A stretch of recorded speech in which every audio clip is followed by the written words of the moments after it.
Good morning to all. നമ്മൾ business അക്കൗണ്ടിങ്ങിൻ്റെ class start ചെയ്യുകയാണ്. ഏത് വിഷയവും പഠിക്കുന്നതിന് മുമ്പായിട്ട്, അല്ലെങ്കിൽ ഒരു വിഷയം മനസ്സിലാക്കി പഠിക്കണമെങ്കിൽ ആ വിഷയം പഠിക്കുന്നതിന് മുമ്പായി അതുമായിട്ട് ബന്ധപ്പെട്ടിട്ടുള്ള ചില വാക്കുകൾ പഠിക്കേണ്ടതായിട്ടുണ്ട്. എങ്കിൽ മാത്രമേ നമുക്ക് ആ വിഷയം നന്നായിട്ട് മനസ്സിലാക്കാനായിട്ട് പറ്റുകയുള്ളൂ. കാരണം പലപ്പോഴും ഇങ്ങനെയുള്ള പല വാക്കുകളും ഡിക്ഷണറി മീനിങ്ങിൽ നിന്നും വ്യത്യസ്തമായിട്ടുള്ള അർത്ഥത്തിലാവും പലപ്പോഴും ഉപയോഗിക്കുക. എല്ലാ വാക്കുകളും അങ്ങനെ വരണമെന്നില്ല, ചില വാക്കുകൾ. അപ്പൊ ഇങ്ങനെയുള്ള ടേംസ് എല്ലാ മേഖലകളിലും ഉണ്ട്. ഇപ്പം ഉദാഹരണം പറഞ്ഞാൽ, ക്രിക്കറ്റ് കളിക്കാൻ പഠിക്കുന്നതിന് മുമ്പായിട്ട് ബൗണ്ടറി എന്ന് പറഞ്ഞാൽ എന്താണ്, സിക്സർ എന്ന് പറഞ്ഞാൽ എന്താണ്, LBW എന്താണ്, അല്ലെ പിച്ച് എന്താണ്, വിക്കറ്റ് എന്താണ്, ഫാസ്റ്റ് ബൗളിംഗ് എന്താണ്, സ്പിൻ ബൗളിംഗ് എന്താണ്, അല്ലെങ്കിൽ ഫീൽഡ് പ്ലേസ്മെന്റ് എന്ന് പറഞ്ഞാൽ എന്താണ്, മിഡ് ഓൺ എന്താണ്, മിഡ് ഓഫ് എന്താണ്, സ്ലിപ്പ് എന്താണ്, ഇങ്ങനെ കുറെ അധികം വാക്കുകളും അതിൻ്റെ അർത്ഥങ്ങളും ഒക്കെ പഠിച്ചു കഴിഞ്ഞാൽ മാത്രമേ നല്ല രീതിയിൽ നമുക്ക് ക്രിക്കറ്റ് കളിക്കാനായിട്ട് പറ്റുകയുള്ളൂ. ഇനി ഞാൻ നേരത്തെ പറഞ്ഞു, ഇതിൽ മറ്റൊരു ബുദ്ധിമുട്ടും കൂടി, പല വാക്കുകളും പല അർത്ഥത്തിലാണ് പലയിടത്തും ഉപയോഗിക്കുക. ഒരേ വാക്കുകൾ തന്നെ ഒരു പ്രത്യേക വിഷയത്തിലേക്ക് വരുമ്പോൾ ഡിക്ഷണറിയിൽ നിന്നും വ്യത്യസ്തമായിട്ടുള്ള ഒരർത്ഥത്തിൽ ഉപയോഗിക്കാറുണ്ട്. ഇപ്പോൾ വിൻഡോസ് എന്ന് പറഞ്ഞു കഴിഞ്ഞാൽ ഒരു 10-40 അല്ലെ 10-40 വർഷം മുമ്പ് വരെ, അല്ലെ 10-30 വർഷം മുമ്പ് വരെ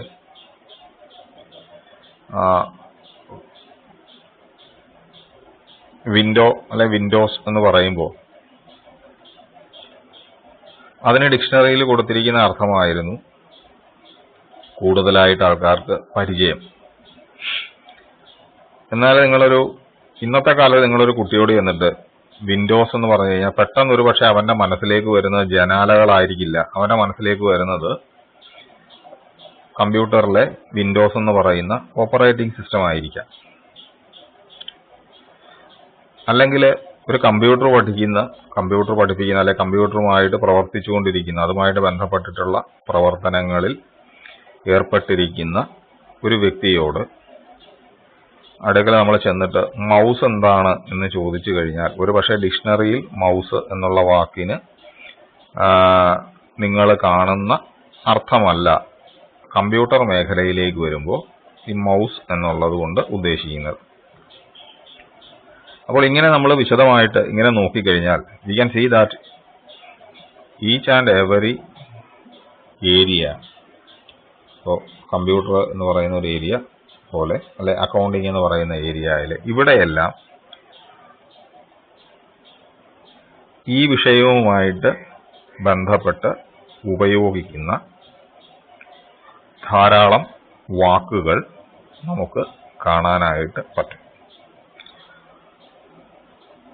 ഈ വാക്കുകൾ നന്നായിട്ട് മനസ്സിലാക്കി കഴിഞ്ഞാൽ മാത്രമേ ഈ വിഷയം നമുക്ക് നന്നായിട്ട് പഠിക്കാനായിട്ട് പറ്റുകയുള്ളൂ. Therefore, today we are going to see some important words or words used in accounting.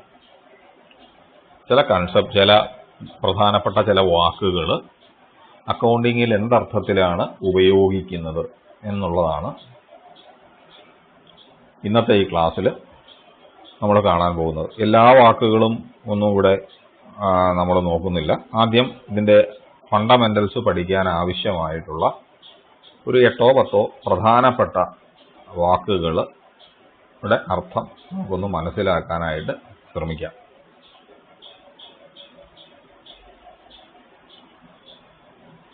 So, the first word is business. or business entity. What is a business എന്നൊന്നും ഇപ്പോൾ ഇവിടെ പറയാൻ പോകുന്നില്ല. that you will see in another paper. മാനേജ്മെന്റിന്റെ പേപ്പറിന്റെ ആദ്യമായിട്ട് നിങ്ങൾ business എന്താണെന്നും ഒക്കെ പഠിക്കും. ഇവിടെ അക്കൗണ്ടിങ്ങിൽ നമ്മൾ സാധാരണ ഉപയോഗിക്കുന്ന ഒരു വാക്കാണ് ബിസിനസ് എൻറ്റിറ്റി എന്ന് പറയുന്നത്. ബിസിനസ് എൻറ്റിറ്റി എന്ന് പറഞ്ഞാൽ മലയാളത്തിൽ നമുക്ക് വേണമെങ്കിൽ അതിനെ ഒരു ബിസിനസ് സ്ഥാപനം എന്ന് വേണമെങ്കിൽ പറയാം. എൻറ്റിറ്റി എന്നുള്ള വാക്കിന് ഡിക്ഷണറിയിൽ ഉള്ള അർത്ഥം എന്ന് പറയുന്നത് ഇറ്റ് മീൻസ് എൻറ്റിറ്റി എന്ന് പറഞ്ഞു കഴിഞ്ഞാൽ it is A thing with distinct and independent existence എന്നൊക്കെയാണ് ഡിക്ഷണറിയിൽ പറയുന്നത്. അത് ശരിയാണ് താനും, അവിടെ തെറ്റൊന്നുമില്ല. അതായത് വ്യത്യസ്തമായിട്ടുള്ള സ്വതന്ത്രമായിട്ടുള്ള അസ്തിത്വമുള്ള സ്വതന്ത്രമായിട്ടുള്ള നിലനിൽപ്പുള്ള ഒന്നിനെയാണ് എൻറ്റിറ്റി എന്ന് പറയുക. അപ്പോൾ ബിസിനസ് എൻറ്റിറ്റി എന്ന് പറഞ്ഞാൽ സ്വതന്ത്രമായിട്ടുള്ള നിലനിൽപ്പുള്ള ഒരു സ്ഥാപനം, ഒരു ബിസിനസ് സ്ഥാപനമാണ്. അതിനെ സൂചിപ്പിക്കാനാണ് ബിസിനസ് എൻറ്റിറ്റി എന്നുള്ള വാക്ക് ഉപയോഗിക്കുന്നത്. അപ്പോൾ ബിസിനസ് എന്ന് പറഞ്ഞു കഴിഞ്ഞാൽ അക്കൗണ്ടിങ്ങിൽ we can say it is a business entity is an organization created by individuals, one or more individuals, to carry out the business activity. ഒരു ബിസിനസ് ആക്ടിവിറ്റി ബിസിനസ് ചെയ്യുന്നതിന് വേണ്ടി ഒന്നോ അതിലധികമോ ആൾക്കാർ കൂടിച്ചേർന്ന് ഉണ്ടാക്കിയിരിക്കുന്ന ഒരു സ്ഥാപനത്തിനെ നമുക്ക് ബിസിനസ് എൻറ്റിറ്റി എന്ന് പറയാം. ഒന്നോ അതിലധികമോ എന്ന് പറയാനുള്ളത് ഈ നമ്മുടെ ചുറ്റുപാടുമുള്ള കച്ചവട സ്ഥാപനങ്ങൾ നോക്കിക്കഴിഞ്ഞാൽ നമുക്ക് കാണാൻ പറ്റും.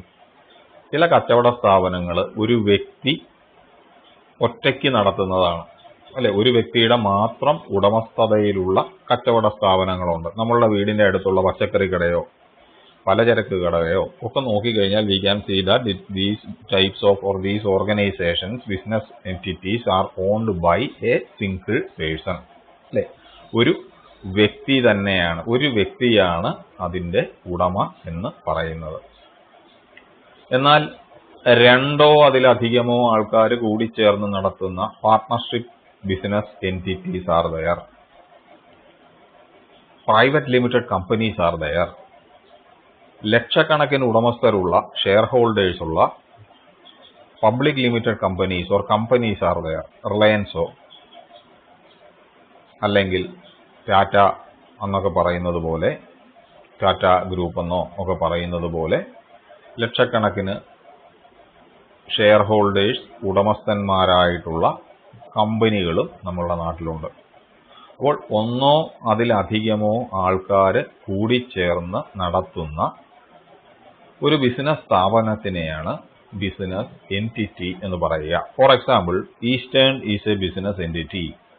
ഈസ്റ്റേൺ കോണ്ടിമെന്റ്സ് ലിമിറ്റഡ് അടിമാലിയിൽ പ്രവർത്തനം തുടങ്ങി. ഇന്ന് കേരളത്തിലോ അല്ലെങ്കിൽ ഇന്ത്യയിലോ അല്ലെങ്കിൽ പല വിദേശ രാജ്യങ്ങളിലോ ഒക്കെ പ്രവർത്തിക്കുന്ന ഈസ്റ്റേൺ ഗ്രൂപ്പ് എന്ന് പറയുന്നത് it is a business entity. അതുപോലെ തന്നെയാണ് സ്റ്റേറ്റ് ബാങ്ക് ഓഫ് ഇന്ത്യ എന്ന് പറയുന്നതും. ബാങ്ക് എന്ന് പറയുന്നതും ബാങ്കിങ് ബിസിനസ് ആണ്. So bank is also state bank of India is also A business entity.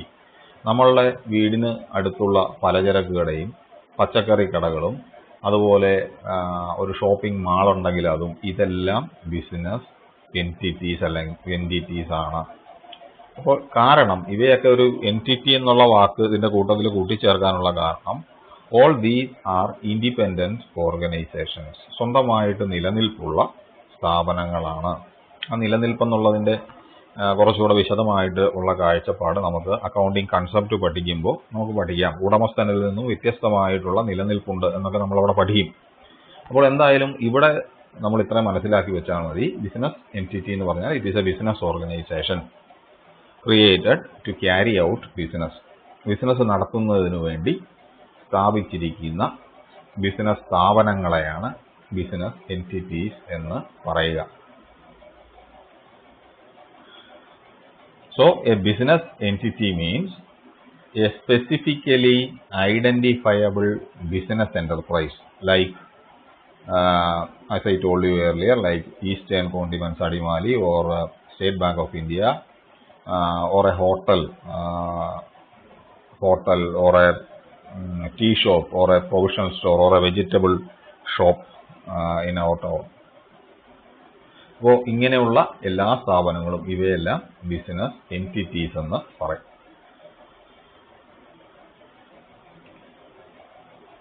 അടുത്തത് രണ്ടാമത് നമ്മൾ കാണാൻ പോകുന്ന വാക്കാണ് ട്രാൻസാക്ഷൻ എന്ന് പറയുന്നത്. Transaction simply means transfer of money. Transfer of money. Money എന്ന് പറഞ്ഞു കഴിഞ്ഞാൽ പണമാണ്. പണം ട്രാൻസ്ഫർ ചെയ്യുക എന്ന് പറഞ്ഞാൽ ഇവിടെ ഉദ്ദേശിക്കുന്നത് കൈമാറ്റം ചെയ്യുക എന്നുള്ളതാണ്. കൈമാറ്റം എന്ന് പറഞ്ഞാൽ കൈ കൊടുക്കണം അങ്ങനെയൊന്നുമില്ല. ഒരാളിൽ നിന്നും മറ്റൊരാളിലേക്ക് പണം കൈമാറ്റം ചെയ്യുന്ന പ്രവൃത്തി.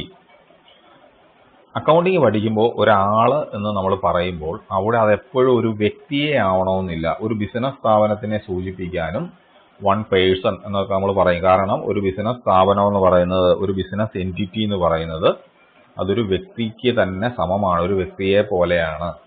അപ്പോൾ ഒരാളിൽ നിന്നും മറ്റൊരാളിലേക്ക് എന്ന് പറഞ്ഞാൽ ഒരു വ്യക്തിയിൽ നിന്നും മറ്റൊരു വ്യക്തിയിലേക്ക് വേണമെങ്കിലും ആവാം, ഒരു സ്ഥാപനത്തിൽ നിന്നും മറ്റൊരു സ്ഥാപനത്തിലേക്കാവാം, അല്ലെ, ഒരു വ്യക്തിയിൽ നിന്നും ഒരു സ്ഥാപനത്തിലേക്കാവാം. ഇപ്പൊ നമ്മളൊരു പച്ചക്കറി കടയിൽ ചെന്നിട്ട് പച്ചക്കറി വാങ്ങിയിട്ട് 50 രൂപ കൊടുക്കുകയാണെങ്കിൽ നമ്മൾ വ്യക്തികളാണ്, നമ്മൾ ഹ്യൂമൻ ബീയിങ്സ് ആണ്, പേഴ്സൺ. നമ്മളുടെ കയ്യിൽ നിന്നും ആ സ്ഥാപനത്തിലേക്കാണ് നമ്മൾ 50 രൂപ അല്ലെ 100 രൂപ കൊടുക്കുന്നത്. അപ്പോൾ ഇങ്ങനെ ഉള്ള പണം കൈമാറ്റം ചെയ്യുന്നതിനെ ട്രാൻസ്ഫർ ഓഫ് മണി. ഇനിയും പണം മാത്രമല്ല, ഓർ മണീസ് വർത്ത്, പണത്തിന്റെ മൂല്യമുള്ള വസ്തുക്കളെ കൈമാറ്റം ചെയ്യുകയോ, transfer of money or monies worth, പണമാക്കി മാറ്റാൻ പറ്റുന്ന മൂല്യമുള്ള വിലപിടിപ്പുള്ള വസ്തുക്കളെ കൈമാറ്റം ചെയ്താലും അതിനെ നമ്മൾ ട്രാൻസാക്ഷൻ എന്ന് പറയും. ഇപ്പോൾ നേരത്തെ ഞാൻ പറഞ്ഞതുപോലെ ഒരു കടയിൽ ചെന്നു എന്ന് വിചാരിക്കുക. നമ്മൾ ആ കടയിൽ ചെന്നിട്ട് 45 രൂപ കൊടുത്ത് 1 കിലോ അരി വാങ്ങുകയാണ്. 45 രൂപ നമ്മൾ ആ കച്ചവടക്കാരന് കൊടുക്കും. So it is transfer of money, അല്ലേ? നമ്മളെന്ന് പറയുന്ന പേഴ്സൺ, വ്യക്തി, കച്ചവടക്കാരന് 45 രൂപ കൊടുക്കുകയാണ്. അതിന് പകരമായി അദ്ദേഹം നമുക്ക് 1 കിലോ അരി പൊതിഞ്ഞ് നമ്മുടെ കയ്യിലേക്ക് തരുന്നു. അപ്പോൾ ഈ 45 രൂപയ്ക്ക് മൂല്യമുള്ള, 45 രൂപയ്ക്ക് തുല്യമായിട്ടുള്ള മൂല്യമുള്ള വിലയുള്ള ഒരു വസ്തുവാണ് ആ 1 കിലോ അരി എന്ന് പറയുന്നത്. അപ്പോൾ 45 രൂപ നമ്മൾ അങ്ങോട്ട് കൊടുത്തു. It is a transfer of money and we got 1 kilogram of rice. അത് കച്ചവടക്കാരൻ നമുക്കും തന്നു. അത് 45 രൂപയ്ക്ക് തുല്യമായിട്ടുള്ള മൂല്യമുള്ള വസ്തുവാണ്. ഇനിയും ഇതിനെ നമ്മളൊരു ട്രാൻസാക്ഷൻ എന്ന് പറയും. അപ്പോൾ പണം കൊടുത്ത് ആ പണത്തിന് തുല്യമായിട്ടുള്ള മൂല്യമുള്ള ഒരു വസ്തു പകരം വാങ്ങിയ ആ ഒരു പ്രോസസ്, പ്രക്രിയ. So transfer of money or monies worth from one person to another, it is called as a transaction. ഒരു വ്യക്തി പണമോ അല്ലെങ്കിൽ വ്യക്തികളെന്ന് പറയുന്ന ഓർത്തോണം, ഞാൻ നേരത്തെ പറഞ്ഞു കച്ചവട സ്ഥാപനവും ഒക്കെ വ്യക്തികളായിട്ടാണ് നമ്മൾ കൂട്ടുന്നത്.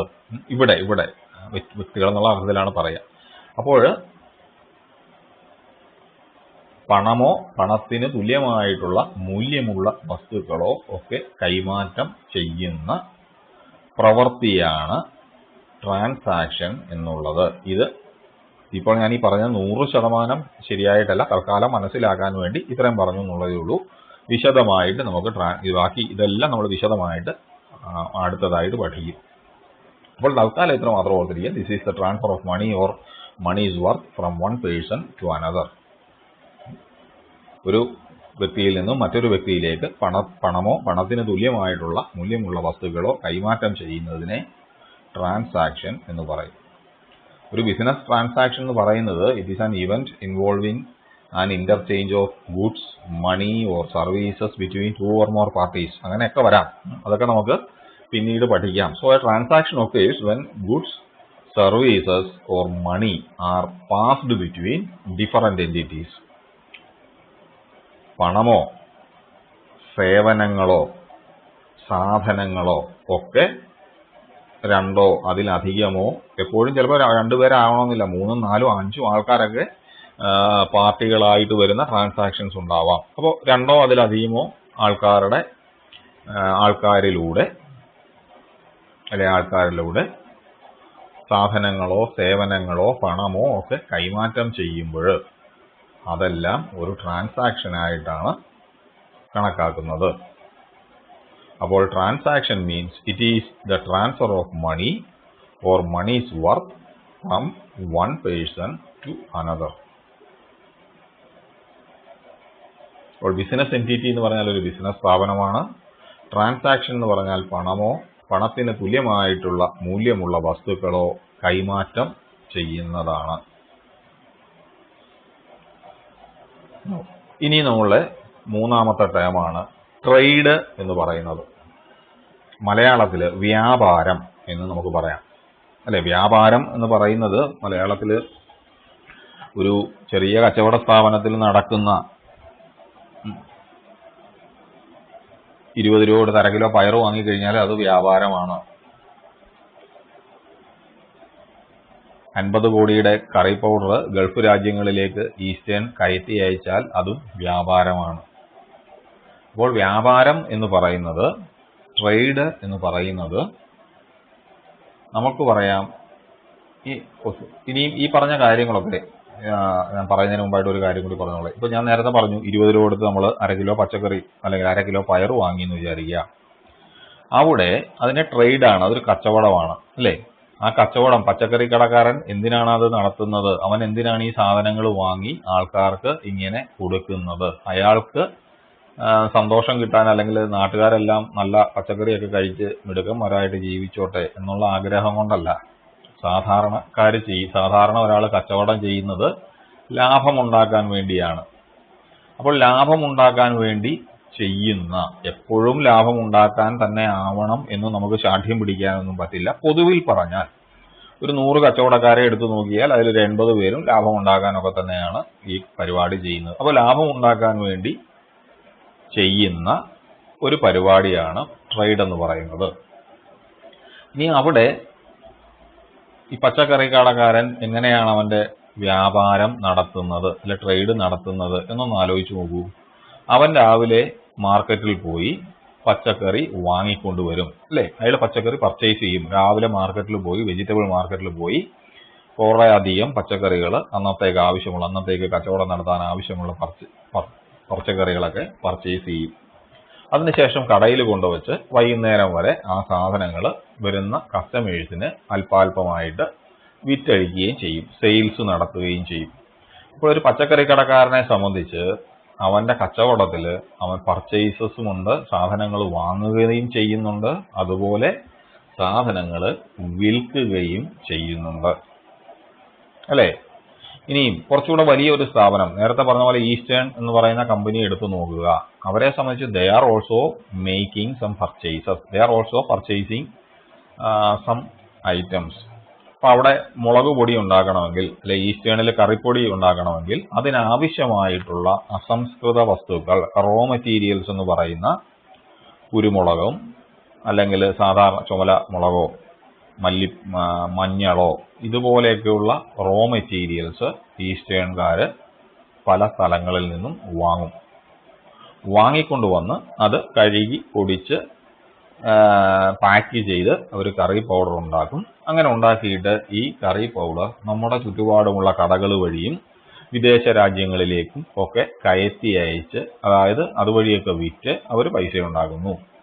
സോ അവിടെയും we can see that purchase is there, purchases of raw materials, അല്ലെ? നമുക്ക് പറയാം അവരുടെ ഉൽപ്പന്നങ്ങൾ ഉണ്ടാക്കാനുള്ള അസംസ്കൃത സാധനങ്ങൾ വാങ്ങുകയും അവ വിൽക്കുകയും ചെയ്യുന്നുണ്ട്. ആ സാധനങ്ങൾ വാങ്ങി അത് ഉപയോഗിച്ച് ഈസ്റ്റേൺ കറി പൗഡറൊക്കെ ഉണ്ടാക്കി പല രൂപത്തിൽ അതിന്റെ വിൽപ്പന നടത്തുന്നുണ്ട്. അപ്പൊ ഇങ്ങനെയുള്ള കാര്യങ്ങളെയൊക്കെയാണ് നമ്മൾ ട്രേഡ് എന്ന് പറയുക, വ്യാപാരം എന്ന് പറയുന്നത്.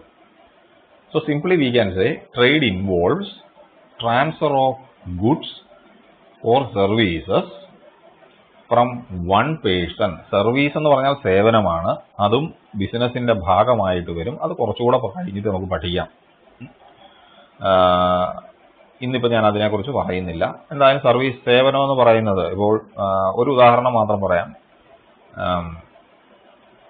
നമ്മൾ ബാങ്കിൽ പോയിട്ട് ഒരു ലോക്കർ, ബാങ്കിൽ ഒരു ലോക്കർ എടുത്തു എന്ന് വിചാരിക്കുക. കയ്യിൽ കുറച്ച് സ്വർണ്ണമൊക്കെ ഉണ്ട്. ഈ സ്വർണം സുരക്ഷിതമായിട്ട് വെക്കാൻ വേണ്ടി ബാങ്കിൽ ചെന്നൊരു ലോക്കർ എടുത്തു എന്ന് വിചാരിക്കുക. ആ ലോക്കറിന് എല്ലാ വർഷവും ഒരു നിശ്ചിത തുക ബാങ്കിന് വാടക കൊടുക്കണം. അപ്പോൾ നമ്മൾ വാടക കൊടുക്കും, പൈസ നമ്മൾ അങ്ങോട്ട് കൊടുക്കും. അങ്ങനെ വാടക കൊടുക്കുന്നതിന് പകരമായി ലോക്കർ നമുക്ക് വീട്ടിൽ കൊണ്ടുപോകാൻ തരികയല്ല ചെയ്യുന്നത്. കച്ചവടക്കാരൻ പച്ചക്കറി തരുന്ന പോലെ, പയറ് തരുന്ന പോലെ ലോക്കർ എടുത്ത് ബാങ്ക് ഇങ്ങോട്ട് തരിക, നിങ്ങൾ വീട്ടിൽ കൊണ്ടുപോകുക എന്നല്ല പറയുന്നത്. അവിടെ ബാങ്കിനുള്ളിൽ സുരക്ഷിതമായിട്ട് സൂക്ഷിച്ചിരിക്കുന്ന ലോക്കറിനുള്ളിൽ നമ്മളുടെ സാധനങ്ങൾ വെക്കാൻ ഉള്ള അനുവാദം നമുക്ക് തരികയാണ് ചെയ്യുക. So it is a service. അവർ സേവനം തരികയാണ്, അല്ലെ? ഈ സേവനം എന്ന് പറയുന്നതും ട്രേഡിൽ വരുന്നതാണ്. അപ്പൊ സാധനങ്ങളുടെ കച്ചവടം മാത്രമല്ല ട്രേഡിൽ വരിക, സേവനങ്ങൾ പ്രൊവൈഡ് ചെയ്യുന്നതും ട്രേഡിൽ വരും. 1500 രൂപ കൊടുത്തിട്ട് ഒരു വർഷത്തേക്ക് ഒരു ബാങ്ക് ലോക്കർ ഉപയോഗിക്കാൻ ബാങ്ക് നമ്മളെ അനുവദിക്കുമ്പോൾ, നമ്മളുടെ കയ്യിൽ നിന്ന്, ഒരു കസ്റ്റമറുടെ കയ്യിൽ നിന്ന് 1500 2000 രൂപ വാങ്ങിയിട്ട് ബാങ്കിലെ ഒരു ലോക്കർ ഉപയോഗിക്കാനുള്ള അനുവാദം ബാങ്ക് നമുക്ക് തരുമ്പോൾ അവിടെ അതും ഒരു ട്രേഡ് പോലെ അതിന് സമാനമായിട്ടുള്ള ഒരു പ്രവൃത്തിയാണ് നടക്കുന്നത്. അതുകൊണ്ട് സാധനങ്ങളുടെയും സേവനങ്ങളുടെയും വാങ്ങലും വിൽക്കലും ഒക്കെ ട്രേഡിൽ വരുന്നതാണ്. So that is why we say trade involves transfer of goods or services from one person or one entity to another person in exchange for money. അല്ലേ? കടയിൽ ചെന്നിട്ട് പച്ചക്കറി വാങ്ങുമ്പോൾ നമ്മൾ കടയിൽ ചെന്ന് 20 രൂപ കൊടുത്ത് കടക്കാരന്റെ കയ്യിൽ നിന്നും 1/2 കിലോ പച്ചക്കറി വാങ്ങുമ്പോൾ അവിടെ ഒരു വ്യക്തിയിൽ നിന്നും മറ്റൊരു വ്യക്തിയിലേക്ക് 20 രൂപയുടെ കൈമാറ്റം നടക്കുന്നുണ്ട്. പിന്നെ ആ കച്ചവടക്കാരന്റെ കയ്യിൽ നിന്നും നമ്മളിലേക്ക് 20 രൂപയ്ക്ക് തുല്യമായിട്ടുള്ള പച്ചക്കറിയും വരുന്നുണ്ട്. So trade involves transfer of goods or services from one person to another, often in exchange for money. ഇവിടെയും പണം ഉടനെ കൈമാറ്റം ചെയ്യാത്ത ട്രേഡൊക്കെ ഉണ്ട്, പിന്നീട് പഠിക്കാം. എങ്കിലും സാധാരണഗതിയിൽ നമുക്ക് പറയും പണം കൈമാറ്റം ചെയ്തുകൊണ്ട്, അല്ലെങ്കിൽ പണത്തിന് പകരമായിട്ട് സാധനങ്ങൾ കൈമാറ്റം ചെയ്യുന്നതിനെയാണ് ട്രേഡ് എന്ന് പറയുന്നത്. അല്ലെങ്കിൽ കുറച്ചുകൂടെ എളുപ്പത്തിൽ പറഞ്ഞു കഴിഞ്ഞാൽ trade is the transfer of money or trade is the purchase and sale of goods in order to earn profit. ലാഭം നേടുന്നതിന് വേണ്ടി സാധനങ്ങൾ വാങ്ങുകയും വിൽക്കുകയും ചെയ്യുന്ന പ്രക്രിയയെ ട്രേഡ് അല്ലെങ്കിൽ കച്ചവടം എന്ന് പറയാം, അല്ലേ? So trade involves purchase and sale of goods or services in order to earn profit. ഇതാണ് നമ്മളുടെ മൂന്നാമത്തെ ടേം എന്ന് പറയുന്നത്. Trade is the purchase and sale of goods and services in order to earn profit. Now our fourth term is capital. മലയാളത്തിൽ മൂലധനം എന്ന് പറയും. ഏതൊരു ബിസിനസ് സ്ഥാപനം നടത്തിക്കൊണ്ടു പോകണമെങ്കിലും അതിൽ കുറച്ച് പണം അതിൽ മുതൽ മുടക്കേണ്ടതായിട്ടുണ്ട്. മലയാളത്തിൽ പറയുകയാണെങ്കിൽ മുതൽ മുടക്കേണ്ടതായിട്ടുണ്ട്. അല്ലെ, ഈ ബിസിനസ് തുടങ്ങാൻ വേണ്ടി അതിന്റെ ഉടമസ്ഥൻ കുറെ പണം ആദ്യം, അല്ലെങ്കിൽ കുറച്ച് പണം ചെലവാക്കേണ്ടതായിട്ടുണ്ട്. ഇങ്ങനെ the amount invested by the owner of the business in order to start or run the business is called as capital. So capital is the amount invested by the owner. ഒരു ബിസിനസിന്റെ ഉടമസ്ഥൻ ബിസിനസ്സിൽ മുടക്കുന്ന തുകയെയാണ് ക്യാപിറ്റൽ എന്ന് പറയുന്നത്. മുടക്കുന്നത് എന്ന് പറഞ്ഞാൽ എപ്പോഴും പണമാവണമെന്നില്ല. സാധനങ്ങൾ വേണമെങ്കിലും ആവാം. ഇപ്പോൾ എനിക്ക് വീട്ടിൽ കുറച്ച് പച്ചക്കറി കൃഷിയുണ്ടെന്ന് വിചാരിക്കുക. ഒരു പച്ചക്കറി കടയുണ്ട്. ഞാൻ 1000 രൂപ മുടക്കി ചന്തയിൽ പോയി പച്ചക്കറി വാങ്ങിക്കൊണ്ടുവന്ന് കടയിൽ വെച്ച് വിൽക്കുകയാണെങ്കിൽ രാവിലെ പച്ചക്കറി വാങ്ങാൻ വേണ്ടി 1000 രൂപ ഞാൻ ചെലവാക്കിയപ്പോൾ അത് അല്ലെങ്കിൽ 1000 രൂപ മുടക്കി ഞാനൊരു ചെറിയ പച്ചക്കറി കട തുടങ്ങുകയാണെങ്കിൽ ഞാൻ മുടക്കിയ 1000 രൂപ എന്ന് പറയുന്നത്, ആ പച്ചക്കറി കട തുടങ്ങാൻ വേണ്ടി ഞാൻ മുടക്കിയ തുക എന്ന് പറയുന്നത് ക്യാപിറ്റലാണ്. ഇനിയും അതുപോലെ ഈ പച്ചക്കറി കച്ചവടം നടത്തുന്നതിന് വേണ്ടിയിട്ട് അതിനുള്ള ആവശ്യമുള്ള സൗകര്യമൊക്കെ കൊടുക്കുന്നതിന് ഒരു 500 രൂപ വിലയുള്ള ഒരു മേശയും കസേരയും ഒക്കെ കൂടെ ഞാൻ എൻ്റെ വീട്ടിൽ നിന്ന് എടുത്തുകൊണ്ട് പോയി എന്ന് വിചാരിക്കുക, കടയിൽ കൊണ്ടുപോയിട്ട് വെച്ചു എന്ന് വിചാരിക്കുക. അവിടെ ആ 500 രൂപയുടെ മേശയും കസേരയും ഒക്കെ അത് പൈസയല്ല എങ്കിൽ പോലും അതും ഞാൻ കച്ചവടം നടത്തുന്നതിന് വേണ്ടി എൻ്റെ കയ്യിൽ നിന്നും എടുത്ത് കച്ചവട സ്ഥാപനത്തിൽ ഉപയോഗിക്കുന്നതാണ്. അപ്പോൾ അതും ക്യാപിറ്റലായിട്ട് തന്നെ വരും.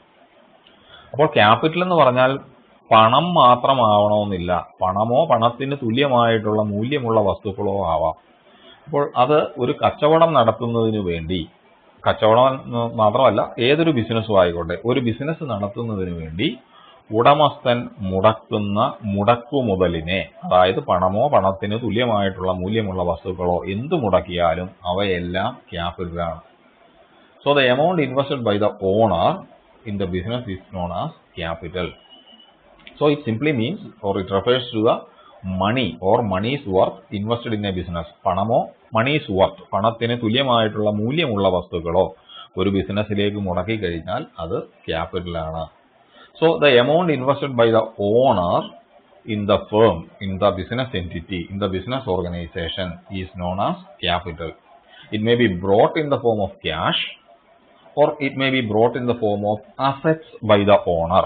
അല്ലെ, ഞാൻ നേരത്തെ പറഞ്ഞല്ലോ, പണമോ പണത്തിന് തുല്യമായിട്ടുള്ള മൂല്യമുള്ള വസ്തുക്കളോ പണമോ മേശയോ ഒക്കെ, പണം എടുത്തൊരു കച്ചവടം തുടങ്ങിയാലും അത് ക്യാപിറ്റലായിട്ട് ആ പണം വരും. ആ കച്ചവടം നടത്താൻ വേണ്ടിയിട്ട് ഒരു മേശ നമ്മൾ കൊണ്ടുപോയിട്ട്, മേശയും കസേരയൊക്കെ എടുത്തുകൊണ്ട് പോയിട്ട് ആ കച്ചവട സ്ഥാപനത്തിലിട്ട് അത് ഉപയോഗിക്കുകയാണെങ്കിൽ അതും ക്യാപിറ്റലായിട്ട് വരും. അപ്പോൾ പണമോ പണത്തിന് തുല്യമായിട്ടുള്ള മൂല്യമുള്ള വസ്തുക്കളോ അസറ്റുകളോ ഒക്കെ ഉപയോഗിച്ചു കഴിഞ്ഞാൽ അവയെല്ലാം ക്യാപിറ്റലായിട്ടാണ് വരിക. So capital can be bought into the business in the form of money, that is cash, or assets by the owner.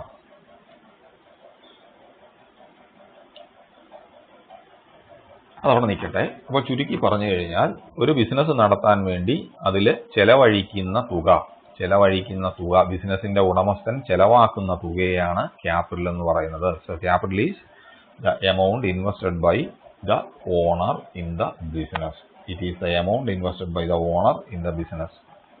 1,00,000 രൂപ മുടക്കി ഞാനൊരു പലചരക്ക് കട തുടങ്ങുകയാണെങ്കിൽ ഞാൻ മുടക്കിയ 1,00,000 രൂപയെ എൻ്റെ ക്യാപിറ്റൽ എന്ന് പറയും.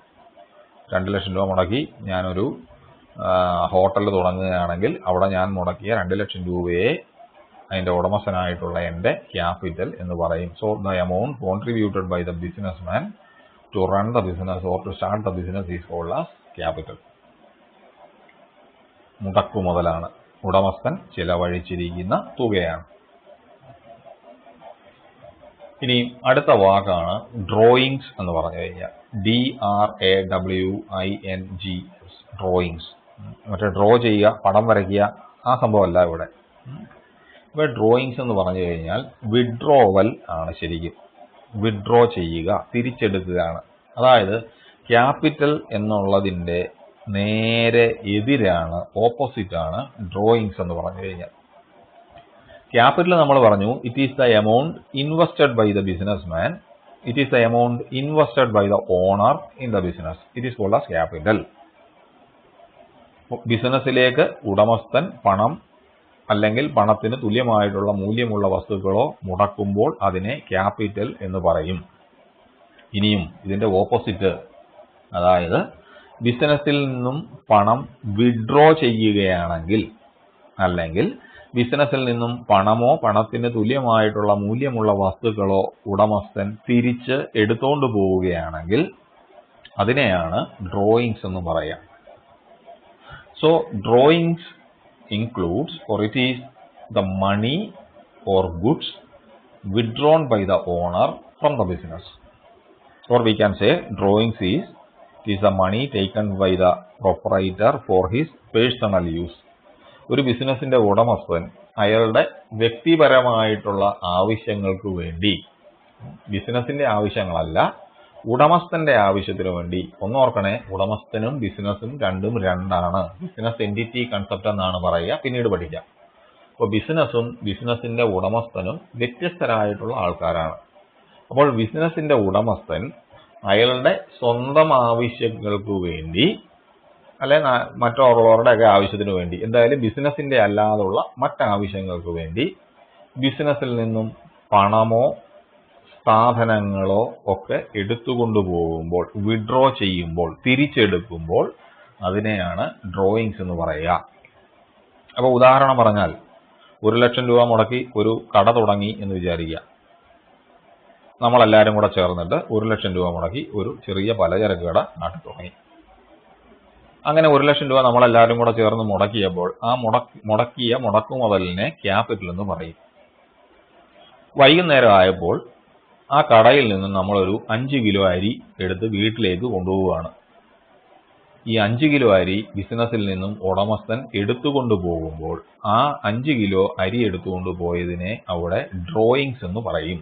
കാരണം 5 കിലോ അരി എടുത്തുകൊണ്ട് പോയത് ബിസിനസിന്റെ ആവശ്യത്തിന് വേണ്ടിയല്ല, ഉടമസ്ഥന് കഞ്ഞി വെച്ച് കുടിക്കാനാണ്. ഉടമസ്ഥനും കച്ചവടവും രണ്ടും രണ്ടാണ്. അപ്പോൾ ബിസിനസിന്റെ ഉടമസ്ഥൻ അയാളുടെ വ്യക്തിപരമായിട്ടുള്ള ആവശ്യത്തിനു വേണ്ടി കടയിൽ നിന്നും സാധനങ്ങൾ എടുത്തുകൊണ്ട് പോയപ്പോൾ അതിനെ ഡ്രോയിങ്സ് എന്ന് പറഞ്ഞു. ഇനി അരി മാത്രമല്ല, വൈകുന്നേരം ആയി കഴിയുമ്പോൾ നമ്മുടെ വീട്ടിലെ ആവശ്യത്തിനൊക്കെ വേണ്ടി, അല്ലെ ഉടമസ്ഥൻ വൈകുന്നേരം ആയി കഴിഞ്ഞപ്പോൾ കടയിൽ നിന്നും ഒരു 100 രൂപ എടുത്ത് പോക്കറ്റിലിട്ടുകൊണ്ട് വീട്ടിൽ പോയി എന്ന് വിചാരിക്കാം. അങ്ങനെയാണെങ്കിൽ ആ 100 രൂപ എന്ന് പറയുന്നത് ഡ്രോയിങ്സ് ആണ്. കാരണം ബിസിനസ്സിൽ നിന്നും, ബിസിനസ്സിലേക്ക് കച്ചവടക്കാരൻ നേരത്തെ മുടക്കിയ 1,00,000 രൂപയിൽ നിന്നും, അല്ലെ ബിസിനസ്സിലെ അദ്ദേഹത്തിന്റെ മുടക്കുമുതലിൽ നിന്നും, ബിസിനസ്സിൽ നിന്നും ഉടമസ്ഥൻ വിഡ്രോ ചെയ്ത, തിരിച്ചെടുത്ത, എടുത്തുകൊണ്ട് പോയ പണമാണ് ആ 100 രൂപ എന്ന് പറയുന്നത്. അതിനെ ഡ്രോയിങ്സ് എന്ന് പറയും. അപ്പോൾ ഡ്രോയിങ്സ് എന്ന് പറഞ്ഞാൽ this is the amount withdrawn by the proprietor for his personal use, or it is the money or goods withdrawn by the owner from the business. പണമോ പണത്തിന് തുല്യമായിട്ടുള്ള മൂല്യമുള്ള സാധനങ്ങളോ ഒക്കെ ബിസിനസ്സിൽ നിന്നും തിരിച്ചെടുത്തുകൊണ്ട് പോയതിനെയാണ് ഡ്രോയിങ്സ് എന്ന് പറയുക. So drawings refers to the act of withdrawing cash or withdrawing assets from the company, from the business by the owner for his personal use. ഒരു ബിസിനസ്സിൽ നിന്ന് ബിസിനസ്സുകാരൻ അവന്റെ സ്വന്തം ആവശ്യത്തിനു വേണ്ടി എടുത്തുകൊണ്ടുപോയ പണത്തിനെയോ പണത്തിന് തുല്യമായിട്ടുള്ള മൂല്യമുള്ള വസ്തുക്കളെയോ ആണ് ഡ്രോയിങ്സ് എന്ന് പറയുന്നത്. ആ മൂല്യത്തിനെ, ആ വിഡ്രോ ചെയ്ത ബിസിനസ്സിൽ നിന്നും തിരിച്ചെടുത്ത എമൗണ്ടിനെ ഡ്രോയിങ്സ് എന്ന് പറയും. അപ്പോൾ ഇന്ന് നമുക്ക് ഏതാണ്ട് നമ്മൾ 5ഓളം വാക്കുകൾ പഠിച്ചു. അപ്പോൾ ഇത് നന്നായിട്ട് മനസ്സിലാക്കി വെക്കുക. സോ ബിസിനസ് എൻറ്റിറ്റി എന്ന് പറഞ്ഞാൽ it is an organisation created by one person or a group of persons in order to carry out business. Business നടത്തുന്നതിന് വേണ്ടി ഉണ്ടാക്കി വെച്ചിരിക്കുന്ന സ്ഥാപനത്തിനെയാണ് ബിസിനസ് എൻറ്റിറ്റി എന്ന് പറയുന്നത്. Then transaction means transfer of money or money's worth from one person to another. ഒരു വ്യക്തിയിൽ നിന്നും മറ്റൊരു വ്യക്തിയിലേക്ക് പണമോ അതിന് തുല്യമായിട്ടുള്ള മൂല്യമുള്ള വസ്തുക്കളോ കൈമാറ്റം ചെയ്യുന്നതിനെ ട്രാൻസാക്ഷൻ എന്ന് പറയും. Then trade involves the purchase and sale of goods and services in order to earn profit. ലാഭമുണ്ടാക്കുന്നതിനു വേണ്ടി സാധനങ്ങൾ വാങ്ങുകയോ വിൽക്കുകയോ ചെയ്യുന്ന പ്രവൃത്തിയെയാണ് ട്രേഡ് അല്ലെങ്കിൽ കച്ചവടം എന്ന് പറയുക. Then capital is the amount invested by the businessman to run the business, or it is the amount invested by the owner in the business. ഒരു ബിസിനസിന്റെ ഉടമസ്ഥൻ ചെലവാക്കിയിരിക്കുന്ന തുകയെ അദ്ദേഹത്തിന്റെ ക്യാപിറ്റൽ എന്ന് പറയും. And drawings includes, or drawings, it is a money or goods withdrawn by the owner from the business. ബിസിനസ്സിൽ നിന്നും ബിസിനസിന്റെ ഉടമസ്ഥൻ തിരിച്ചെടുത്തുകൊണ്ട് പോയ പണത്തിനെയോ പണത്തിന് തുല്യമായിട്ടുള്ള മൂല്യമുള്ള വസ്തുക്കളെയോ ആണ് വിഡ്രോയിങ്സ് എന്ന് പറയുന്നത്. Thank you.